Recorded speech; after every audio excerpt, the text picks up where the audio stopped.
नमस्कार, छत्तीसगढ़ एक्सप्रेस में आपका स्वागत है। मैं हूं आपके साथ दीपक पतौरिया। चुनाव आयोग ने लोकसभा चुनाव की तारीखों की घोषणा कर दी है। इस बार लोकसभा चुनाव 7 चरणों में होने हैं।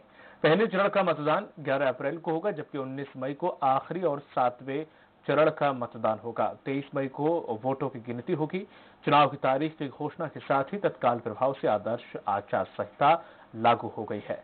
पहले चरण के चुनाव में 91 लोकसभा सीटों, दूसरे चरण के चुनाव में 97 लोकसभा सीटों और तीसरे चरण में 115 सीटों, चौथे चरण में 71, पांचवें चरण में 51 और छठे चरण में यहाँ 59 और सातवें चरण में भी 59 पर चुनाव होगा।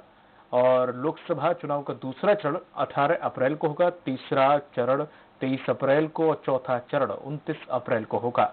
लोकसभा चुनाव का पांचवा चरण 6 मई को और छठवां चरण 12 मई को, सबके सातवां और अंतिम चरण 19 मई को होगा।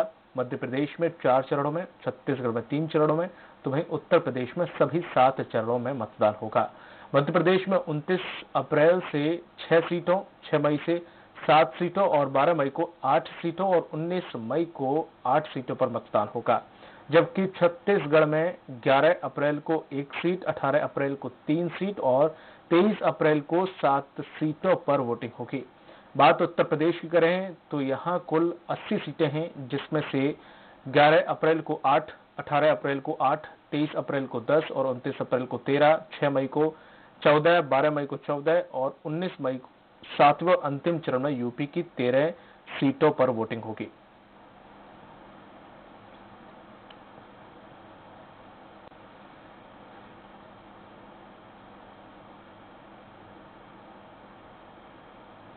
Before that, I would like to inform all of you that this time, instead of 9 phases, we have 7 phases of election. Phase 1, date of issue of gazette notification. Notification होने की, gazette notification होने का दिन 18/3/2019 Monday. Phase 1, last date of nomination, आखिरी तारीख nomination की 25/3/2019 Monday.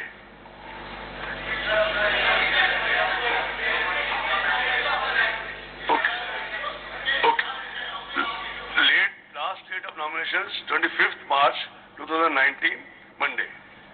Date for scrutiny of nominations 26th March 2019 Tuesday. Last date for withdrawal of candidature 28th March Thursday.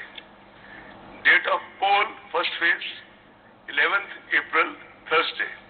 Date of counting 23rd March Thursday. 23rd May 2019. Sorry. Or date before election shall be completed 27th May 2019.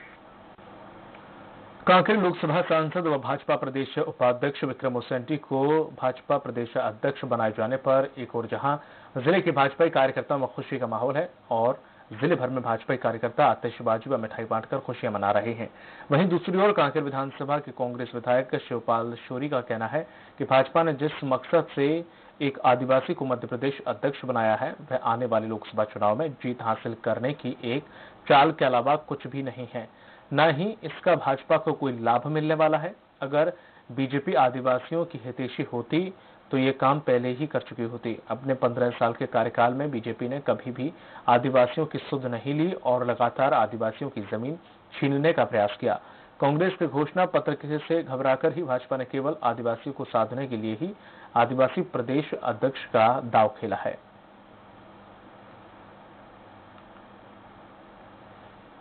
तो बधाई देता हूँ कि जिन्होंने पहली बार किसी party में पहली बार हुआ है कि बस्तर के नेता को प्रदेश का नेतृत्व करने का अवसर प्रदान हुआ है और जिससे कि हमारे बस्तर क्षेत्र में काफी उत्साह और खुशी का माहौल एक जाग उठा है। छत्तीसगढ़ के कोरिया जिले से मानव तस्करी का मामला सामने आया है। ग्राम पंचायत परसगढ़ी के आदिवासी युवकों को अच्छे वेतन का लालच देकर शाहपुर महाराष्ट्र ले जाया गया था, जहां पर उनसे दिन रात जानवरों की तरह काम लिया जाता था। बोरवेल मालिक के चंगुल में फंसे एक मजदूर के वापस लौटने पर इस बात का पता लगने पर हरकत में आई मनेन्द्रगढ़ पुलिस ने आदिवासी युवकों की सकुशल रिहाई और घर वापसी की कोशिशों को अमली जामा पहनाना शुरू कर दिया है। पुलिस का कहना है कि मोबाइल लोकेशन के आधार पर युवकों की बरामदगी के साथ ही आरोपियों को भी गिरफ्तार करने का प्रयास किया जाएगा।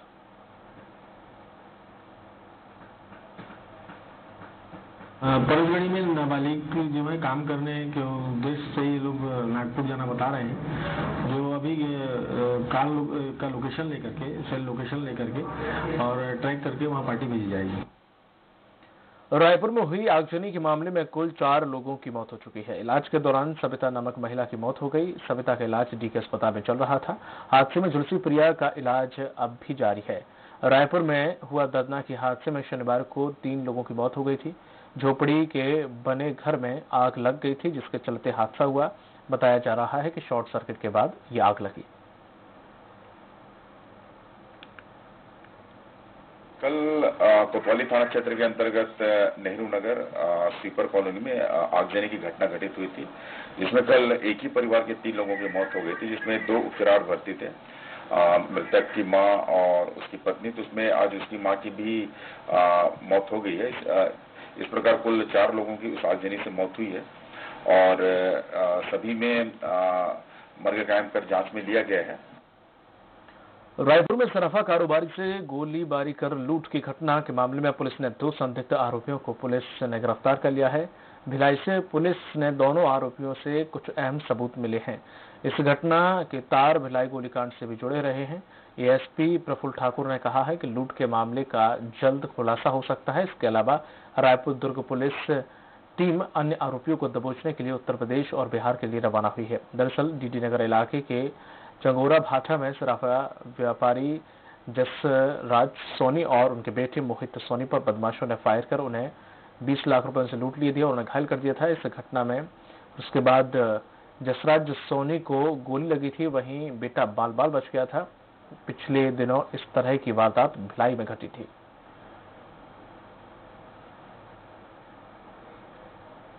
कवर्धा के कोसमंदा गांव में युवती ने फांसी लगाकर आत्महत्या कर ली। परिजनों ने यहां पर अटैक के चलते मौत का कारण बताया और ग्रामीणों के साथ अंतिम संस्कार कर दिया गया। लेकिन जब बात पुलिस तक पहुंची तो युवती ने यहां पर सुसाइड नोट पुलिस को सौंपा है। बताया जा रहा है कि युवती किसी युवक से प्रेम करती थी। दोनों की शादी भी तय हो गई थी, लेकिन शादी से पहले दोनों परिवारों के संबंध अच्छे नहीं थे, जिसके चलते युवती ने आत्महत्या जैसा कदम उठाया। फिलहाल पुलिस अब पूरे मामले की जांच में जुटी है। ये मामला दिनांक 6/3 का है। पूजा साहू नाम की एक लड़की है, 19 वर्ष की है। पिता का नाम उसके राम कुमार साहू।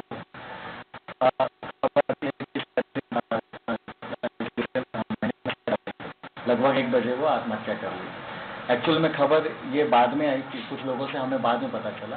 उनके घर वाले लड़की को उसका अंतिम संस्कार भी कर देते हैं। उसके बाद फिर पुलिस जाके जांच में बैठती है तो पता चलता है कि लड़की किसी लड़के से शादी करना चाह रही थी, जिसमें घर वाले ने अपोज किया। उसके बाद फिर लड़की ने आत्महत्या कर लिया। कोरबा में रेलवे ट्रैक पर कोयला बीन रही एक महिला ट्रेन की चपेट में आ गई और इस हादसे में उसकी दर्दनाक मौत हो गई। ये घटना काफी दिल दहला देने वाली थी। बता दें कि मृतका बेहद गंभीर है और गरीब बताई जा रही है और न ही उसके पास उज्ज्वला योजना का कार्ड है और न ही आधार कार्ड। घर पर खाना बनाने के लिए लकड़ी और कोयले की जरूरत होती थी, इसलिए महिला रेलवे ट्रैक पर कोयला बीनने के लिए जाती थी। सरकार की तमाम योजनाओं का हवाला देते हुए विकास की बात कही जाती, लेकिन ये केकती बाई की ऐसे हालात में मौत हुई। इससे सत्ता के हुक्मरानों की वादा खिलाफी पर सवालिया निशान जरूर लगता है।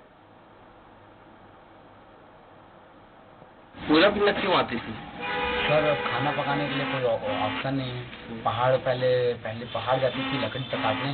अब पहाड़ में लकड़ी नहीं मिलती है और लकड़ी की वजह से मतलब पहाड़ जाने में बहुत दिक्कत होता है। यहाँ गिरे हुए कोयला को उठा के ले जाके घर जला लेते थे। रायपुर पुलिस ने सरकारी आदेश की अवहेलना के मामले में पूर्व सांसद सोहन पोटाई और छत्तीसगढ़िया क्रांति सेना के अध्यक्ष अमित बघेल सहित 2 अन्य लोगों के खिलाफ टिकरापारा थाने में अपराध दर्ज किया है। बताया जाता है कि सुप्रीम कोर्ट के फैसले के खिलाफ एक रैली का आयोजन किया गया था। पुलिस को दिए गए रैली के रूट के विपरीत रैली को किसी दूसरे रूट पचपेड़ी नाका की ओर से डायवर्ट कर दिया गया था, जिसकी वजह से वह रूट बाधित हो गया था। इसके अलावा पूर्व सांसद सोहन पोटाई और छत्तीसगढ़ क्रांति सेना के अध्यक्ष अमित बघेल पर आरोप है कि उन्होंने पचपेड़ी नाका में ही सड़क जाम करते हुए नारेबाजी की और चक्का जाम कर हंगामा किया था।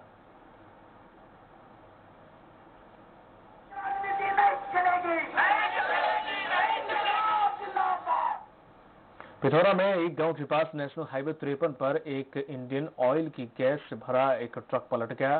दरअसल ये हादसा तब हुआ जब अचानक से एक गाय ट्रक के सामने आ गई। गाय को बचाने के चलते ट्रक बेकाबू हो गया और डिवाइडर से टकरा के पलट गया। और राहत की बात यह रही कि इस हादसे में कोई हताहत नहीं हुआ। सूचना मिलते ही पुलिस और फायर ब्रिगेड का अमला मौके पर पहुंचा और पूरे मामले की अब जांच की जा रही है।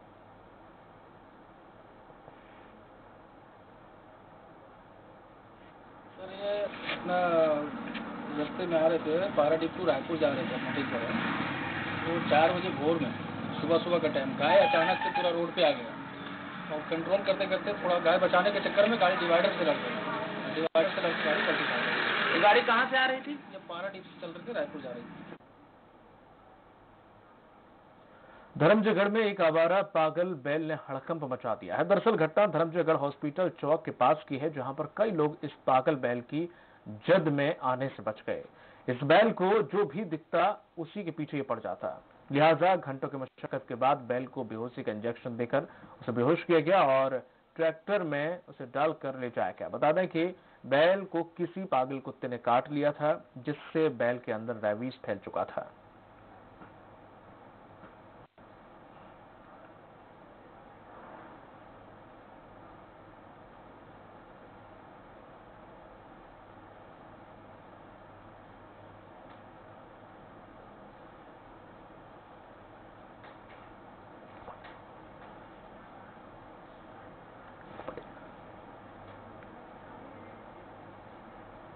वहीं रायगढ़ जिले के बरमकेला ब्लॉक के डोंगापानी गांव की प्राथमिक स्कूल आज कई स्कूलों के लिए रोल मॉडल बन चुका है।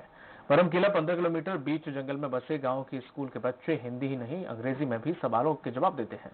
स्वराज एक्सप्रेस ने इस स्कूल के बच्चों की खबर 1 साल पहले दिखाई थी और जिसके बाद स्कूल को देश से ही नहीं विदेश भी इससे मदद मिलने लगी है और आज सरकारी स्कूल के लिए नहीं बल्कि प्राइवेट स्कूलों के लिए भी ये एक रोल मॉडल बन गया है। बहुत अच्छा फील हो रहा है। बच्चे कराटेदार इंग्लिश बोल रहे हैं। जब मेरी ज्वाइनिंग हुई यहाँ पे, मेरे को पता चला कि मेरी सारंगढ़ पोस्टिंग हुई है, तो उसी दिन मैंने ठान लिया था कि मैं कहीं नहीं जाना है, कि मंदिर जाना है, वो शिक्षा के मंदिर में मुझे जाना है। बरसात में जब नाला आते नहीं तो वहाँ 1 किलोमीटर आगे गाड़ी छोड़ के आना पड़ता था। वो सब मीडिया भाइयों के वजह से है और मैं कहना चाहूँगा कि सर्वप्रथम हमारे स्कूल का न्यूज़ आपके चैनल ने दिखाया था, उसके बाद हमारी पॉपुलैरिटी पूरा देश के साथ विदेशों में बढ़ी। कोरिया का हर्बल गार्डन प्रशासन की उपेक्षा का दंश झेल रहा है। गार्डन देखरेख के अभाव में पूरी तरह से खराब हो चुका है। गार्डन के पेड़ पूरी तरह से सूख चुके हैं और गार्डन आने वाले लोग प्रशासन पर लापरवाही के आरोप लगा रहे हैं। पर्यटकों को लुभावने के लिए पत्थरों पर की गई नक्काशी भी अब अंतिम सांसें गिन रही है। वहीं बिजली, पानी, सड़क जैसी बुनियादी सुविधाएं भी यहां समाप्त हो चुकी हैं। आपको बता दें कि जड़ी बूटियों के संरक्षण के लिए हसदेव नदी के तट पर हर्बल गार्डन का निर्माण किया गया था।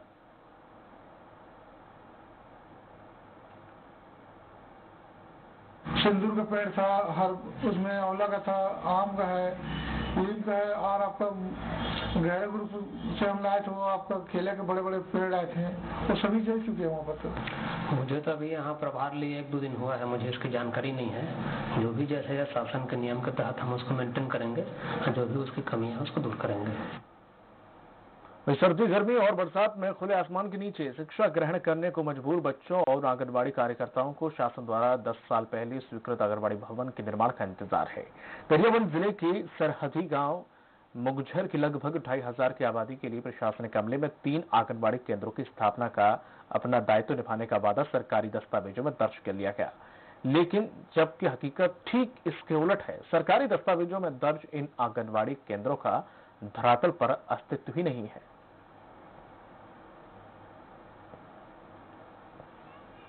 बारिश के दिन में सबसे ज्यादा तकलीफ हमको होती है कि बच्चे लोग को लाने ले जाने के लिए, बिठाने के लिए किसी को हम मांगते हैं तो 1-2 महीने के लिए भी मिलता है, वो भी मुश्किल से, वो भी मना करते हैं हमको।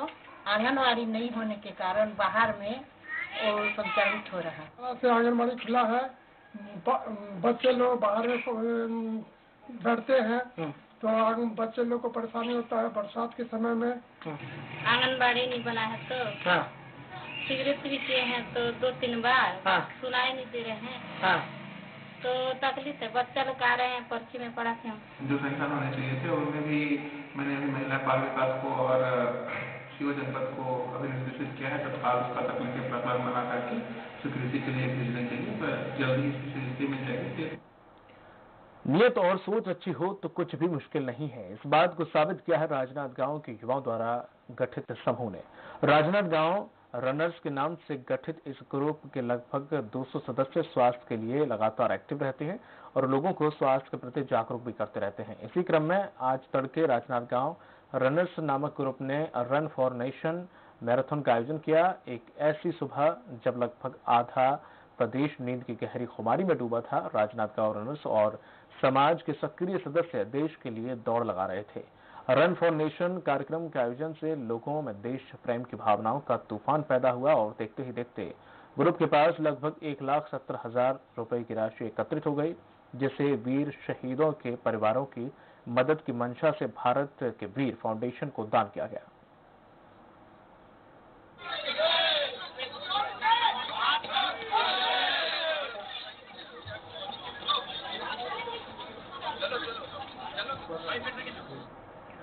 मध्य प्रदेश के बाद अब छत्तीसगढ़ सरकार ने भी पुलिसकर्मियों के लिए साप्ताहिक अवकाश की घोषणा कर दी है। साप्ताहिक अवकाश की घोषणा के साथ ही छत्तीसगढ़ सरकार ने पुलिसकर्मियों का डीए भी बढ़ा दिया है। सरकार के इस फैसले से उत्साहित पुलिसकर्मियों के परिवारों में खुशी का माहौल है। प्रदेश में पुलिसकर्मियों के परिवार की महिलाओं ने आज अंबिकापुर स्थित कैबिनेट मंत्री टीएस सिंहदेव के निवास पर पहुंचकर उनकी आरती उतारी और स्वागत किया। समाज की रक्षा के लिए प्रतिबद्ध पुलिस विभाग के कर्मियों के लिए साप्ताहिक अवकाश किसी ख्वाब से कम नहीं था। पिछली सरकार में साप्ताहिक अवकाश को लेकर पुलिसकर्मियों में जो असंतोष था वो पनप रहा था, लेकिन शासन के इशारे पर पुलिस के बड़े अधिकारियों ने इस विरोध को दबाने में सफलता हासिल की थी। हम लोग बोले थे कि भत्ता हमें थोड़ा कांग्रेस के मतलब अंग्रेज के जमाने से जो भत्ता चलते आ रहा था तो वो थोड़ा चेंज हो जाए और फिर हमें भत्ता बढ़ा के मिले, तो वो हमें आज पूरा हुआ हमारी मांगे। इसलिए हम पूरे परिवार, पुलिस परिवार बहुत खुश हैं और बाबा जी को धन्यवाद देने आए थे। जो भत्ता डीए की बात थी वो डीए भी आज घोषित हो गया है और एक दिन की छुट्टी भी घोषित हो गई है, तो मुझे बहुत खुशी है। पल्स पोलियो कार्यक्रम की शुरुआत हो गई है। राष्ट्रीय सघन पल्स पोलियो अभियान के तहत आज प्रातः 9 बजे कलेक्टर नीलेश कुमार महादेव क्षीरसागर ने शासकीय देवशरण जिला चिकित्सालय पहुंचकर यहां 5 साल तक के बच्चों को 2 बूंद जिंदगी की पोलियो ड्रॉप पिलाकर अभियान की शुरुआत की। इस अवसर पर जिला कलेक्टर अपने खुद के बच्चे को भी पोलियो ड्रॉप पिलवाने के लिए ले गए थे। पल्स पोलियो कार्यक्रम की शुरुआत के पहले दिन प्रदेश के चुनिंदा केंद्रों पर ही ये दवा पिलाई जाएगी, जबकि दूसरे और तीसरे चरण में घर घर जाकर पल्स पोलियो टीकाकरण की ड्रॉप पिलाई जाएगी। 5 वर्ष के आयु तक के बच्चे थे, इनके लिए आज पल्स पोलियो का टीकाकरण किया जा रहा है। लगभग 1200 से ऊपर बूथ बने हैं। छत्तीसगढ़ में आज राष्ट्रीय पल्स पोलियो अभियान चलाया जा रहा है। इस अभियान के तहत नवजात से लेकर 5 साल के बच्चों को पोलियो की दवा पिलाई जा रही है। अंबिकापुर में स्वास्थ्य मंत्री टीएस सिंहदेव ने और रायपुर में मंत्री शिव कुमार डहरिया ने बच्चों को पोलियो की दवा पिलाकर इस अभियान की शुरुआत की। रायपुर में 3,26,000 बच्चों को पोलियो की दवा पिलाने का लक्ष्य रखा गया है, जिसके लिए 1,200 बूथ बनाए गए हैं। ये राष्ट्रीय टीकाकरण कार्यक्रम है जिसमें हमारे रायपुर जिले में लगभग 3.25 लाख बच्चों को इसके ड्रॉप्स पिलाए जा रहे हैं और पूरे जिले में 1200 बूथ बने हुए हैं जिसमें इस तरह के बच्चों को पल्स पोलियो के लिए ड्रॉप्स पिलाए जा रहे हैं। निश्चित रूप से इसका लाभ हमारे बच्चों को मिलेगा और वो इस बीमारी से मुक्त होंगे। रायपुर जिले में 3,26,000 बच्चों को पिलाया जाना है। उसके लिए हमने 1204 बूथ बनाए हैं जहाँ बच्चे हर बूथ में जाके पोलियो को ड्रॉप पिलाया जाएगा। उसी प्रकार हमने करीब रायपुर में करीब 400 बूथ है और करीब हमने 150 के लोग करीब यहाँ पे वो सुपरवाइजर बनाए हैं। छत्तीसगढ़ के खजुराहो जिला स्थित विश्व विख्यात मंदिर भोरमदेव मंदिर वैसे तो किसी परिचय का मोहताज नहीं, लेकिन शासन प्रशासन की अनदेखी के चलते इस मंदिर के आसपास के क्षेत्र का अपेक्षित सौंदर्यीकरण और विकास नहीं हो पा रहा है। अंधाधुंध बढ़ते अतिक्रमण ने इस स्थान की सुंदरता को ग्रहण लगा दिया है। इसके साथ ही प्रतिवर्ष 3 दिवसीय चलने वाले भोरमदेव महोत्सव को भी घटाकर 2 दिन का कर दिया गया है। देश विदेश से दर्शनार्थ पहुंचने वाले श्रद्धालुओं को देखते हुए मंदिर प्रशासन इस इलाके के विस्तार और सौंदर्यीकरण की मांग कर रहा है, जबकि भोरमदेव मंदिर की अनदेखी पर सियासत भी अब अपने गुल खिलाने लगी है।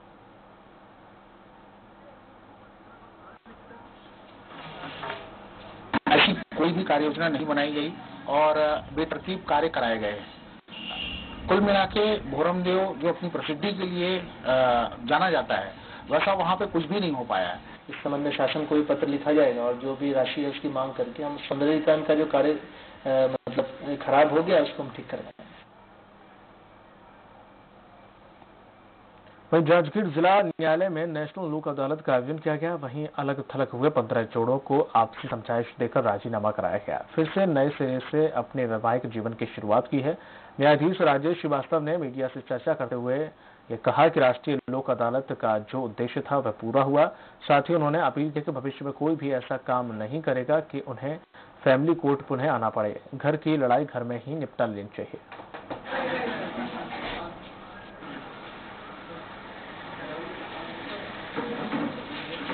पति पत्नी की लड़ाई झगड़ा में अरसा से अलग अलग रहे।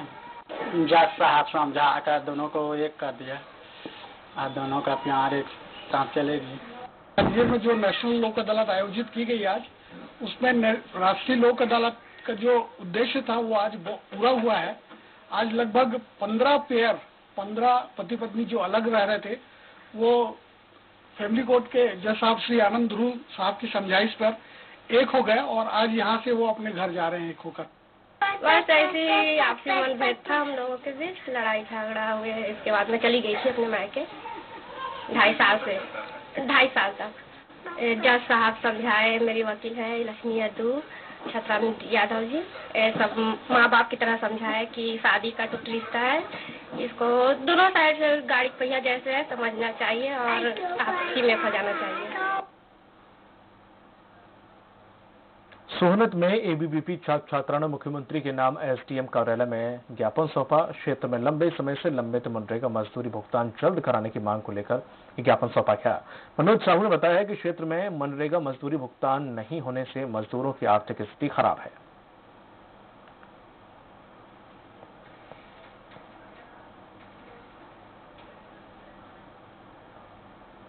छत्तीसगढ़ एक्सप्रेस